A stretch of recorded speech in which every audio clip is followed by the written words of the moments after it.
নিজেদের মধ্যে প্রতিরক্ষা সহযোগিতা আরও জোরদার করবে বাংলাদেশ ও তুরস্ক।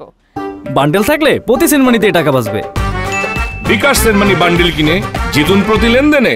সেনাবাহিনী প্রধান জেনারেল ওয়াকারুজ্জামানের সঙ্গে দেশটির প্রতিরক্ষা শিল্প সংস্থার সচিব প্রফেসর হালুক গরগুন সাক্ষাতে এ বিষয়ে আলোচনা হয়েছে। আন্তঃবাহিনী জনসংযোগ পরিদপ্তর আইএসপিআর জানায়, মঙ্গলবার সেনা সদরে এই সাক্ষাতে পারস্পরিক কুশল বিনিময়ের পাশাপাশি তারা দুই দেশের মধ্যে প্রতিরক্ষা সহযোগিতা বাড়ানোর বিষয়ে জোর দেন। বাংলাদেশের প্রতিরক্ষা শিল্পের বিকাশে সম্ভাব্য কারিগরি ও কৌশলগত সহায়তা দেওয়ার আশ্বাস দেন হালুক গরগুন। এ সময় তুরস্কের সহযোগিতায় দেশে বিভিন্ন আধুনিক যুদ্ধ সরঞ্জাম তৈরি ও প্রতিরক্ষা প্রযুক্তি উন্নয়নের বিষয়ে আগ্রহ প্রকাশ করেন সেনাপ্রধান।